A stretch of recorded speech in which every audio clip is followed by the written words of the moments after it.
বহুদিন পর শপিং মলে একটা কুর্তি পছন্দ হলো। গায়ে ফেলে দেখছিলাম কেমন লাগছে। মেয়েরাই প্রচন্ড বিরক্ত হয়ে বলল, উহ মা, তোমার এমন কুর্তিতে মানায় নাকি?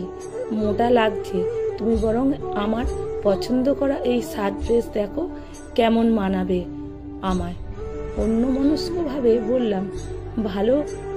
মেয়ে রেগে গিয়ে বলল, তুমি তো দেখছোই না, কুর্তিটা বেশ পছন্দ হয়েছিল, মিষ্টি রং, ঢিলেঢালা, বেশ এতটাই খারাপ লাগতো কি আমায়? কলেজ লাইফে সবাই বলতো তুই যা পরিস তাতেই মানিয়ে যায়, আর এখন কতটা তফাৎ। চুপচাপ মেয়ে পছন্দ করা জামাটা নিয়ে বেরোলাম, কিন্তু জামাটা সত্যি বলতে আমার পছন্দ হয়নি। কিন্তু এটা বললে পাছে মেয়ের খারাপ লাগে, তাই বলিনি। কিছু বললে হয়তো বলে বসতো, ওদের এসব আধুনিক জামা কাপড় পরার ধরন সম্পর্কে আমার কোনো আইডিয়া নেই। একটা সময় ছিপছিপে মেয়ের মতো রোগা পাতলা চেহারা আমারও ছিল, সব ধরনের পোশাক পরতাম তখন। তারপর একসময় মেয়ে হলো পাতলা, পেটে সন্তানের জায়গা দিতে গিয়ে তা অসুস্থ হলো, ওজন বাড়লো, আর চেহারার আদল অনেকখানি বদলে গেল। ভেবেছিলাম যোগা করে ডায়েট করে ওজন কমাবো, কিন্তু সংসারের চাপে তা আর হয়ে ওঠেনি। নিজের দিকে তাকানোর সময় পাইনি। সন্তানের ভালো করে মানুষ করতে গিয়ে আর সে মেয়েই বলে বন্ধুদের মাকে দেখেছ কত স্লিম, অথচ সব পরিবারের সাংসারিক পরিস্থিতি যে এক হয় না তা বোঝে না মেয়ে।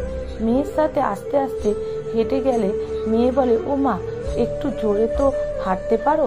ওকে কি করে বোঝায় সিজারের পর কোমরে এতটা যন্ত্রণা শুরু হয়েছিল তা আজও ভুগিয়ে চলেছে আমায়।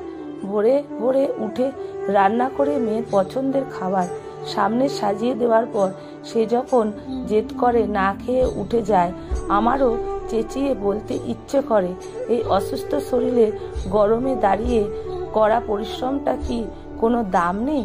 কিন্তু বলতে পারি না। মেয়েকে অনুরোধ করি, খেয়ে যা মা, না হলে যদি মেয়ে আমার খালি পেট থেকে অসুস্থ হয়ে পড়ে।